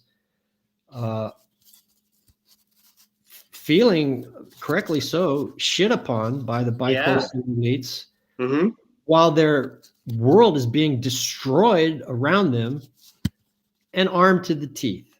That's right. Is it any wonder that the elites are retreating into gated communities, praying that this information warfare will be sufficient? Sure.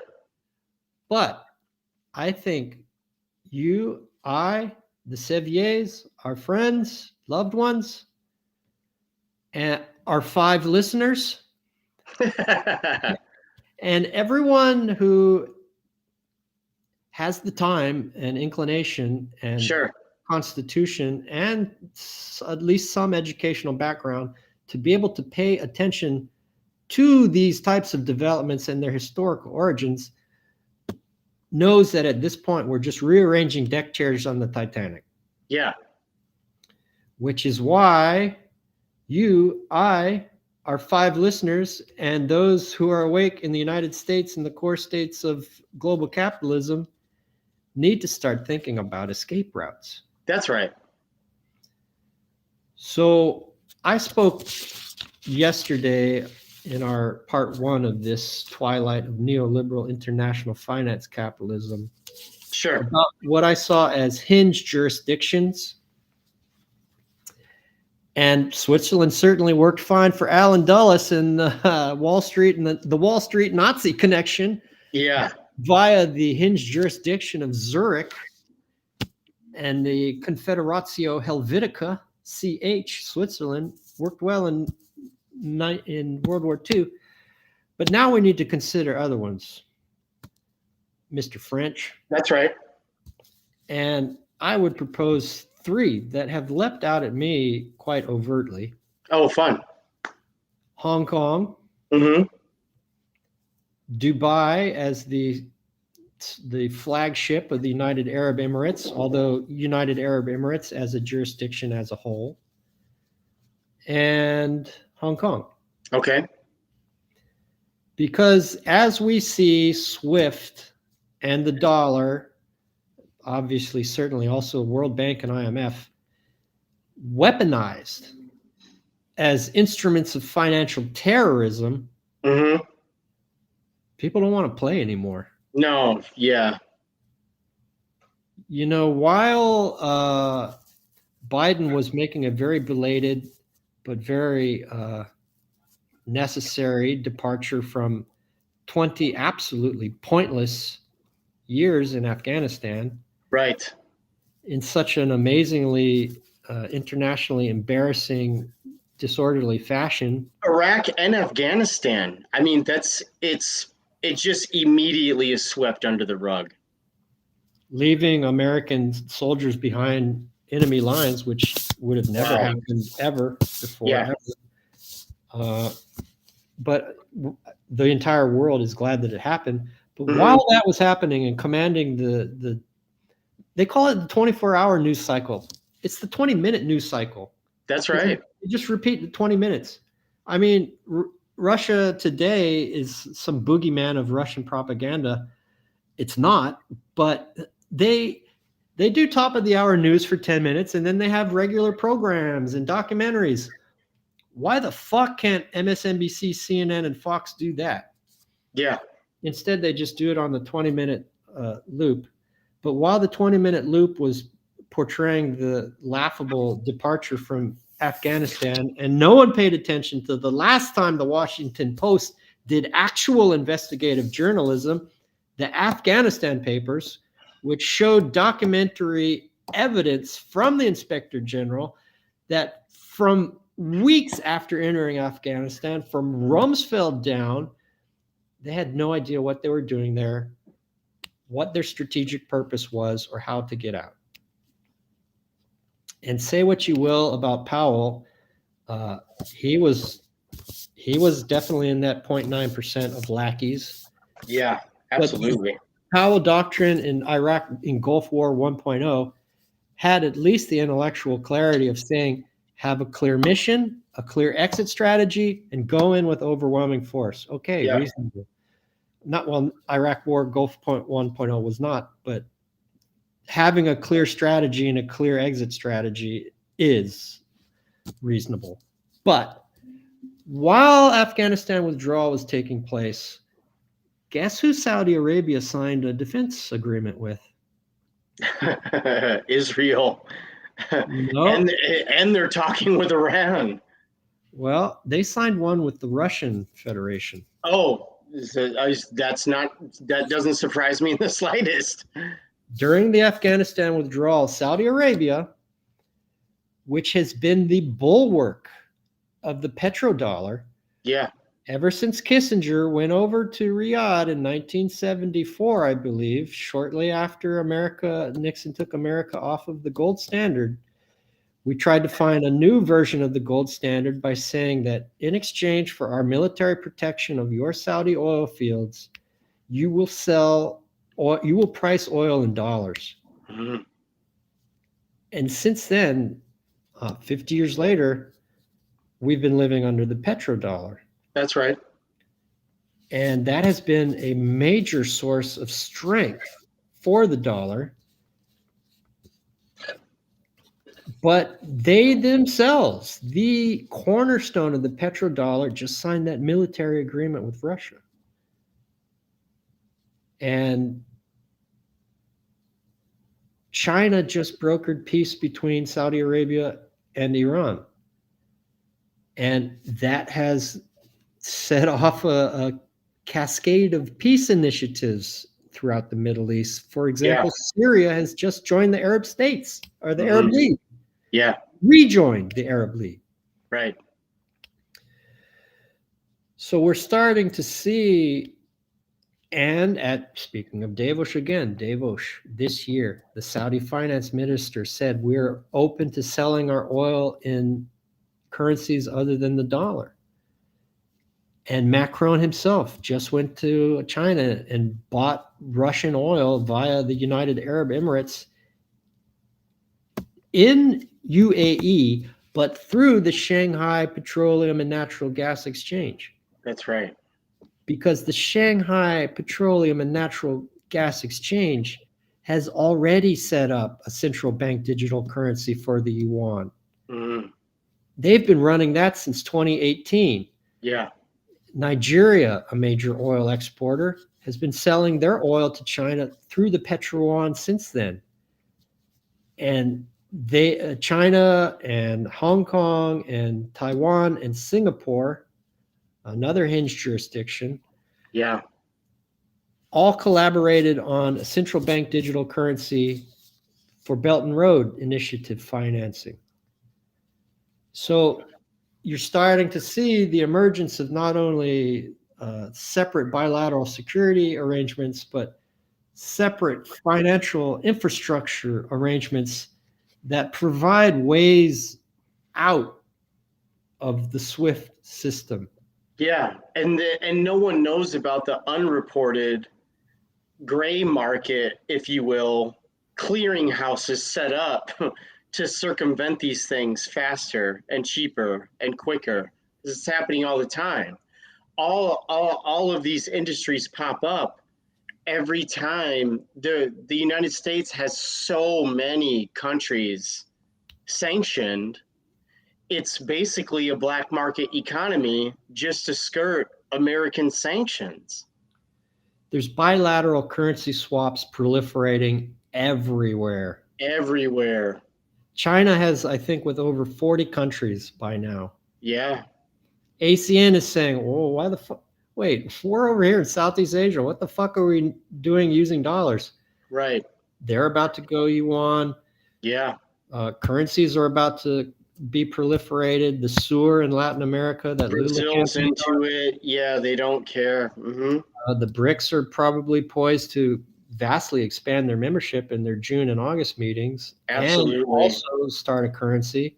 Yeah, CELAC, the Caribbean countries. I mean, this is gonna snowball and domino very quickly.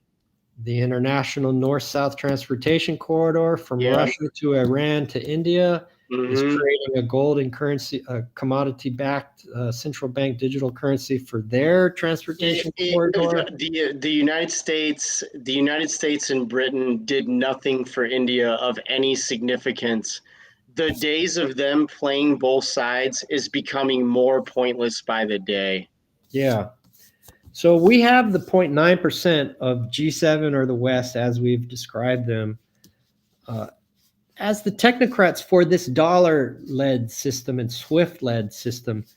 But good Lord, at the upper echelons in the United States, Biden, who's barely sentient, Blinken, who's a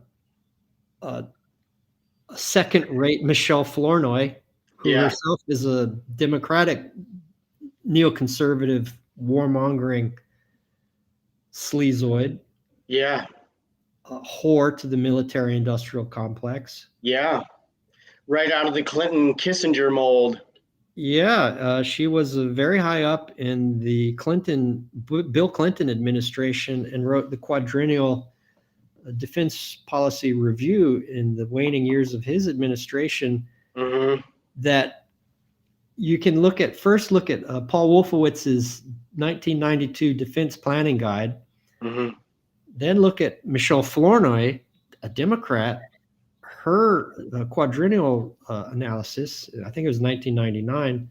1999, also 2000, the Project for a New American Century. Yeah, that's right. Which was Republican. And then Flournoy was very high in Obama's Defense Department. So, and now we have Blinken, who Flournoy had a little too much baggage, so we got the second-rate version of Blinken. Right. And Jake Sullivan, has no credentials to Yale Debate Club? Wonderful. Right. Yeah. Yeah. No credentials to be national security advisor. I mean, Zbigniew Brzezinski and Kissinger, whores of the Rockefeller interests, at least they knew what they were fucking talking about. Yeah. Brzezinski said, what do I care about a few disgruntled jihadi fundamentalists in Afghanistan if that's the price to pay for bringing down the Soviet Union? Right. Well, that backfired a little bit. You sure? And Henry Kissinger, of course, only the good die young, which is why he's 100. Yeah. So they're evil, but they're smart. Yeah. Jake Sullivan is evil and a numbnut. Right. And Newland just takes it personally because of her family background. And they're abject amateurs and easily swaying a president who is clearly having rapid onset dementia. I know, I'm a certified nurse aide. So they don't even realize that they couldn't be destroying not only American security and American corporate interests, but the SWIFT and dollar-led system more quickly if they tried. Yeah, agree. And the share of the U.S. dollar as a percentage of international reserve currencies has fallen from, I believe the factoid is 72% 20 years ago to about 58% now. Mm-hmm. So it's gradual, but I anticipate. But the last 2 years, it's never fallen faster. It's never fallen faster. It's never fallen faster. You have to put it in context. Absolutely. I agree. It's never fallen faster. So I don't think we will continue to see that level of gradualness in the USD's decline. It's gonna ride the wave. It's gonna create feedback loops. It's going to go faster. Once these other things are put in place that are faster, cheaper, more efficient, yeah, are not exposed to piracy, which is basically what it amounts to, is modern day piracy without a fucking boat. It's going to create a feedback loop, and it's only going to get faster. And SWIFT is slow and expensive. It is. And I've seen figures that the friction of Forex in the SWIFT system is 7 to 8% of cross-border transactions. That's right. Whereas central bank digital currencies like the digital petro yuan have near instantaneous reconciliation and zero percentage of loss in Forex. Right.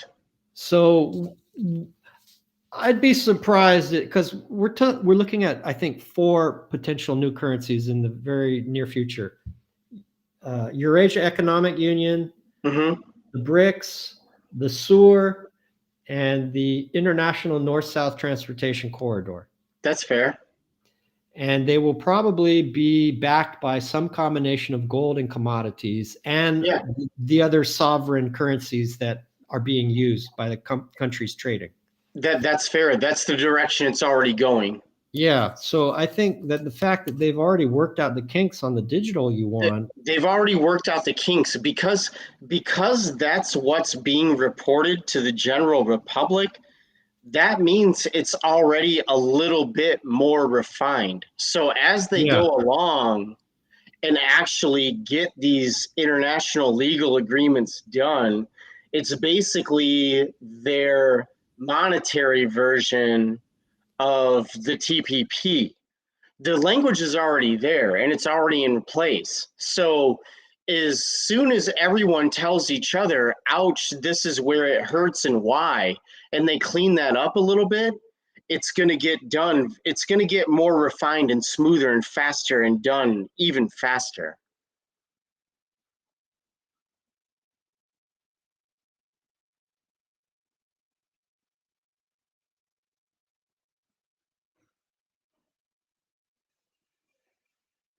I've personally lost your sound.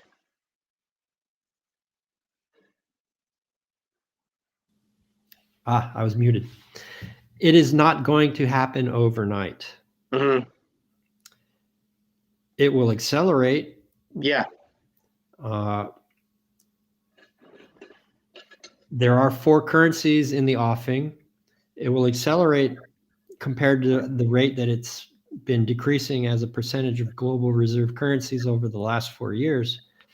But because it's been so dominant so long, it will take some time. But as you say, because they're working out the kinks, once they have, and they can share the knowledge with each of the other burgeoning currencies, Mm-hmm. I think that we'll all collectively work out the kinks together. Sure. With some degree of rapidity. Yeah. And the BRICS are so attractive to so many people that there is just a plethora of countries that want to join. I mean, the most obvious big player would be Saudi Arabia. Mm-hmm. And who else? Who else wants to join? Turkey, Algeria, Oh God. Yeah, that's right. Iran. Mm-hmm. The list goes on. Well, and then, and the funny thing about Turkey, and why Erdogan is so funny. He's such an interesting character, but most of Turkey's debt is denominated in dollars, right? Yeah. So why not get out ahead of giving the dollar system a giant middle finger on your way out and saying, we're not going to pay this shit. I've already built everything. I have real assets that I've already built with all your fake dollars. Piss off. We're going another way, man. And that's so the Turkey situation's really funny to me. I find it fascinating. I do too. And I traveled for 6 weeks in Turkey, picked up a fair bit of Turkish, and absolutely adored the country and its enormously hospitable people. Oh, yeah. And it seems like his opponent in the election going on as we speak he's portraying himself as more Western oriented and wants to sanction Russia in the ways that the West is. But in 2022, Turkey was the largest gold buyer. Yeah. And Yeah. That's right. the purchase of gold by central banks Uh-huh. is one of the other very important prongs of rapidly escalating de-dollarization. That's right. And Russia stopped publishing their figures. Yeah. One can only assume they are active on the market. Yeah. China was the second largest after Turkey and has been continuing to buy vigorously into 2023. Yeah, sure. And India was the third largest buyer. Mm-hmm. But other members of the Shanghai Cooperation Organization, like Uzbekistan, small country, but for its size, a player on the gold market. Well, and then the other thing is they're highly likely only buying real gold. They're not buying paper gold. Like No, they're not gonna help out the Chicago commodities crew. Like they're not buying paper gold. They're buying actual gold. because so much of, I'm sure, gold in America has been hypothecated. Yeah, that's right. They sell it by paper Yeah. to multiple people. Right. If people ever call it in, they can't meet the hypothecation They can never satisfy the demand. That's right. to such an extent that Germany told the United States, we want our gold, beginning in, I believe, 2017, or maybe that's when they finished getting it. Yeah, right. Like, give it to us now. Yeah, like It you took, guys are not going to pull the City of London, New York thing on us. Like, give it back. yeah, City of London stole Venezuela's gold, but Yeah. Germany said, no, Nah, mine, we don't like this. mine. No.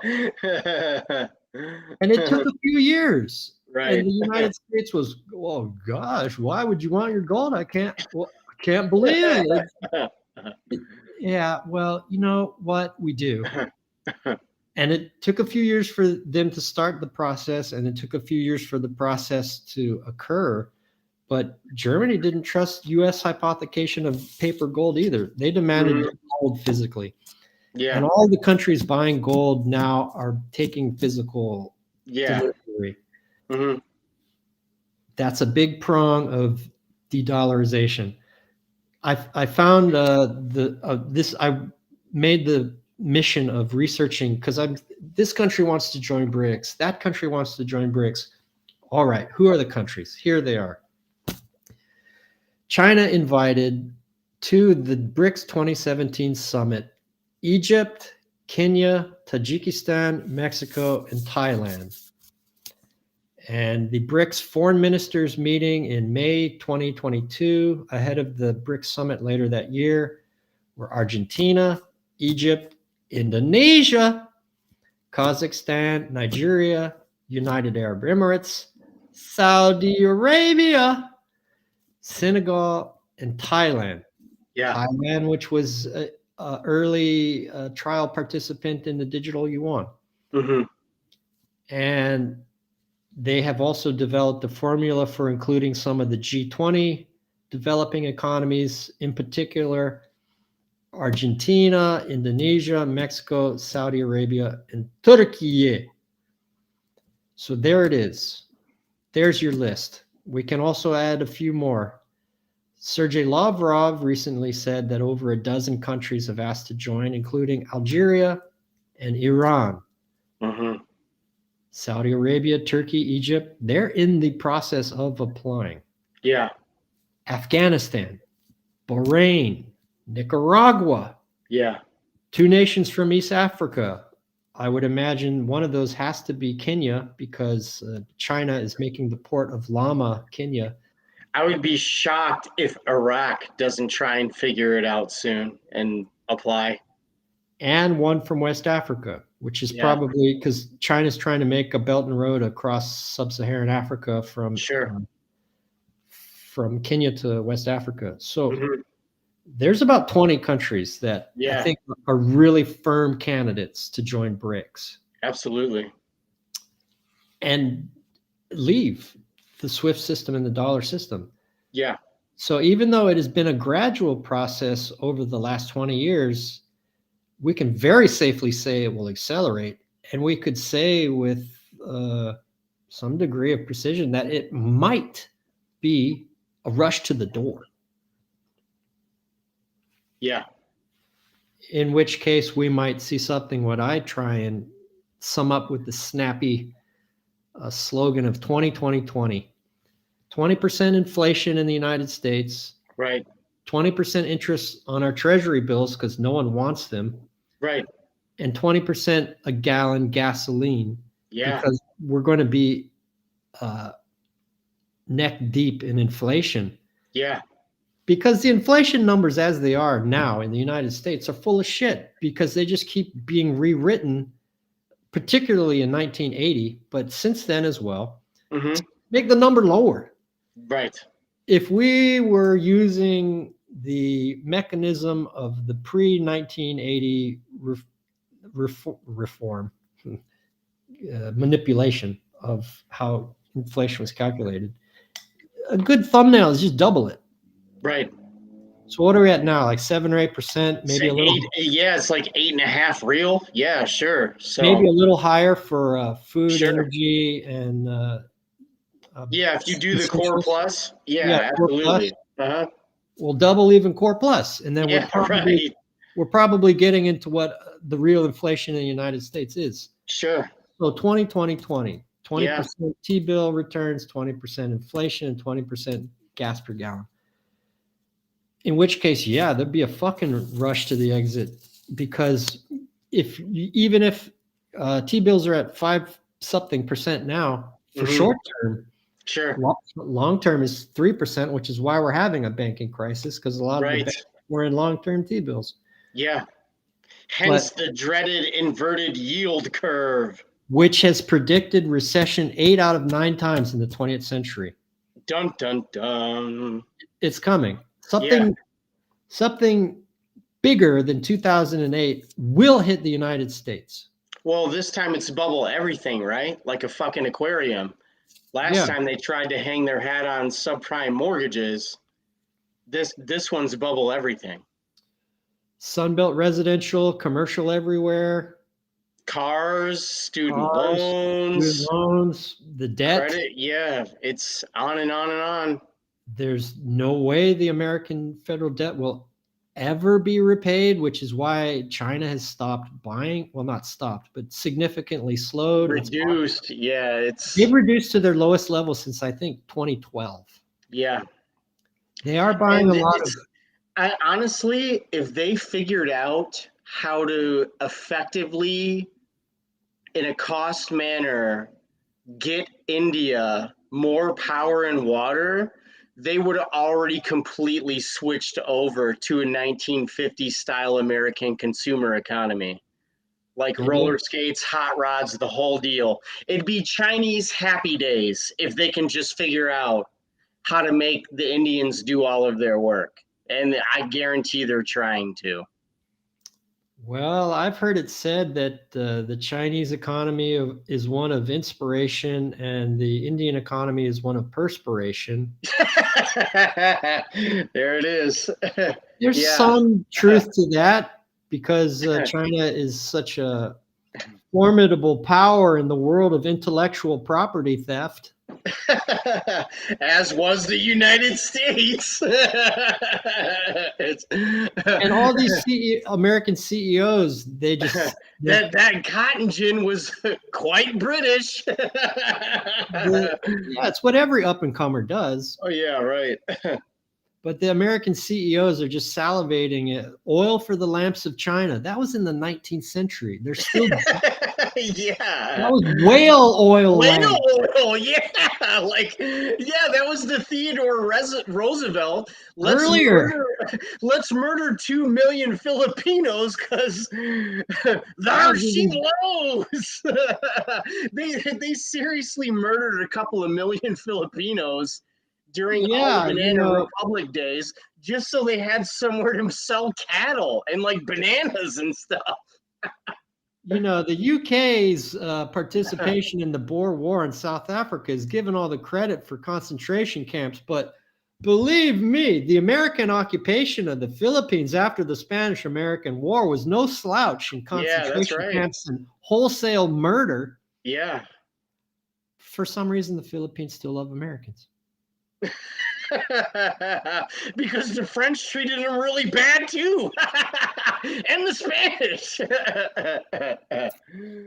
Lord love them. So, taken as a whole, it seems to me that the dollar and the SWIFT system are on decline. Yeah.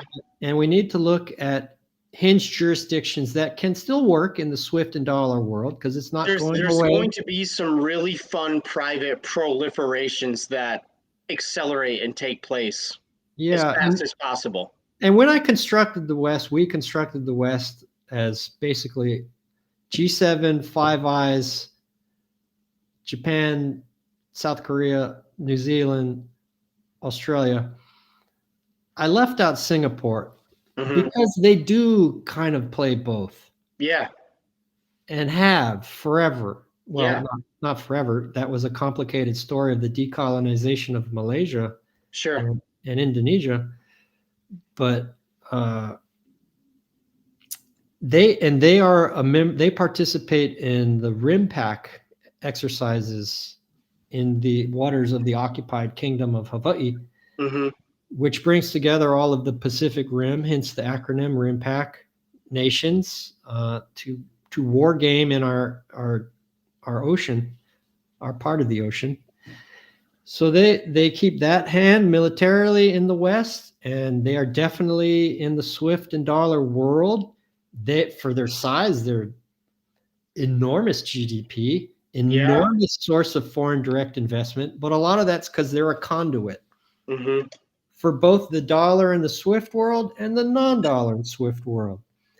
So Singapore, Hong Kong, Dubai, United Arab Emirates. Those are the three really obvious hinge jurisdictions that can work in the dollar and SWIFT and non-dollar, non-SWIFT world. But me, ever elated to play a financial James Bond and mix with a incorrigible vagabond backpacker mixed with a public intellectual who can't stand to be in the midst of the empire that's disintegrating. Yeah. And someone that's worked abroad for many years. I want to look for something less obvious than those three. Of course, sure. And I got my sights on two little countries. Okay. One's in the Caucasus and one's in the crazy stands. Sure. One's a member of the Eurasian Economic Union, Armenia. Yeah.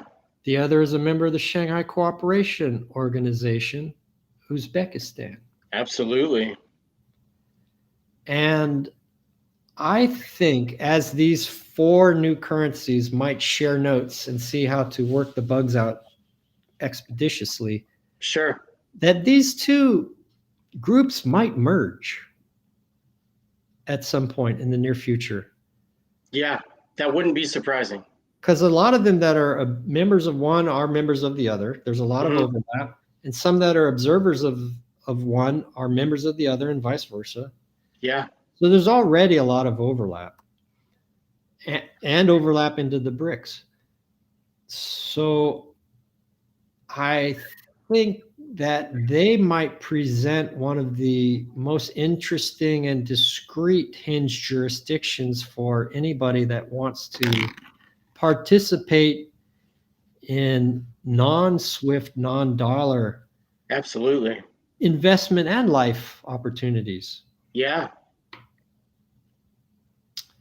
And of course, I have applied to work in both regions. Yeah. But I'm throwing darts, and we'll see if anyone ever hits the bullseye.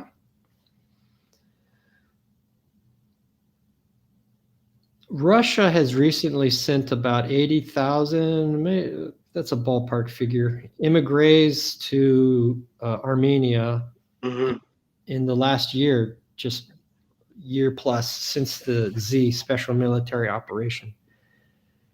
And a lot of these people are fleeing possible conscription into it. And a lot of them are anti-Putin. And but a lot of them are just tired of the increasing cost of living in Russia. Yeah. Feel that there's a little more freedom in Armenia. Sure.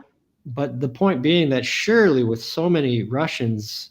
Well, and not only that, but I mean, Armenians are such quintessential neighbors in so many areas, with their quality of life decreasing to the places that they've gone over the last 40 years. It wouldn't be surprising to me if a lot of them want to go home. They have one of the most significant diasporas in the world. And they're one of the oldest Christian civilizations on planet Earth. Yeah. And they are at the crossroads of the Turkic people, the Azerbaijani people. Yeah.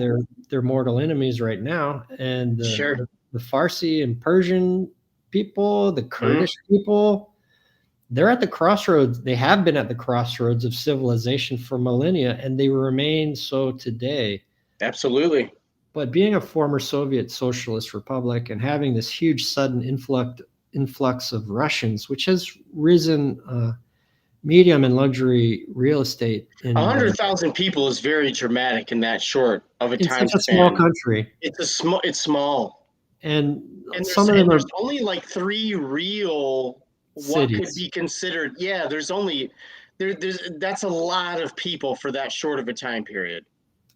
And many of them have means. So they have raised the prices of medium to upscale real estate in city centers, but you don't need to do that, but live there.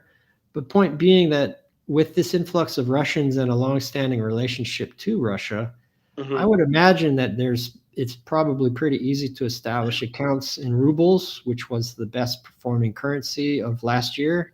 Yeah. And the last half of the one before. Okay, as well.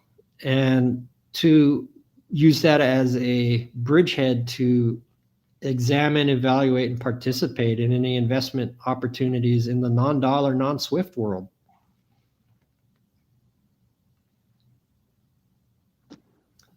And if it only had surfing, it would be perfect. Yeah, word. Because I think Ghana is one of the participants in the digital yuan and the Belt and Road central bank digital currency trial. That does have really good surfing. It has good surfing. So as I try to escape dollar and SWIFT world, I want that plus surfing. Yeah. And they speak English. So is there any things you want to close us out with, Mark? No, this has been great. I mean, it's been so fun. You're putting it out there. I mean, it's just beautiful. It's fun. We live in a very exciting time. It's so great to talk to you and get this out to other people. It's just really fantastic. Thank you. Right back at you. And I would loudly affirm to our 5 listeners that none of this constitutes investment advice, and it is provided only for entertainment purposes, and that any investment abroad should be conducted in complete compliance with all. Make sure it fits your lifestyle. Make all sure tax you get laws, another and relative opinion. jurisdictions and citizenships. There's tax implications. There's legal implications. There's estate implications. Dot your I's and cross your T's, people. Just make sure it makes you happy and it works for you. And for that, we send everybody over to Nomad Capitalist and people like that. Yeah. I actually already filed a firm called Residual Financial. You can also call me personally. All right.